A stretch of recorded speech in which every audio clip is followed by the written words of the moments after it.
One of the main questions that we get asked is usually about surgery. That's my cue to bounce.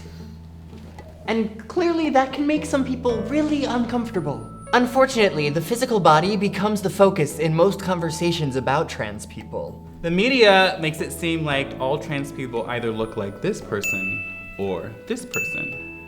But not all trans people want or can look like that. Not every trans person wants to have surgery or take hormones. Remember the spectrum? There are more than 2 ways to express your gender identity. And not every trans person feels that they were born in the wrong body or wants to use those particular ways to express their gender. Let's bring in Professor Jordan to help us out. Oh! So any questions? Oh, yes, you? Why do people get surgery or hormones? Something called body dysphoria, which means the unease or generalized dissatisfaction with one's body.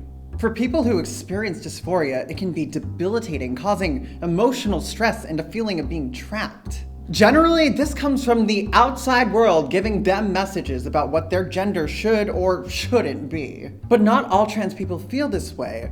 Other people say they weren't born in the wrong body, just the wrong society. Now that you've asked about surgery and hormones, you never have to ask another trans person again. In fact, please don't. People's bodies are very private and personal and none of your business. People aren't defined by their surgeries. Besides, asking a trans person if they've had surgery is like asking a cis guy if he's circumcised or a cis woman if she's had a labiaplasty. Would you do that? Now let's talk about gender expression. A lot of trans people need to experiment and figure out how they want to express their gender, and that's completely okay. It can take a while to unlearn all of the things that you've been told to do and find new things that make you feel good and authentic. There are lots of considerations that go into how someone presents themselves and a multitude of reasons why. There is a thing called passing. Some trans folks want to pass and be seen as the gender with which they identify. Other folks specifically don't care about passing, and both are valid options. But some people cannot pass. It might be too expensive to get the surgery or surgeries, hormones, wardrobe, etc. Also, passing is literally not an option when your identity is not recognized by most people. Some people want to pass so they can be read as the gender with which they identify and be treated the same way. Unfortunately, cis people love policing the system. If they can't figure out which of the 2 genders you fit into, they get scared and start asking questions. Passing is how some trans people avoid this. There are many reasons trans persons present the way that they do.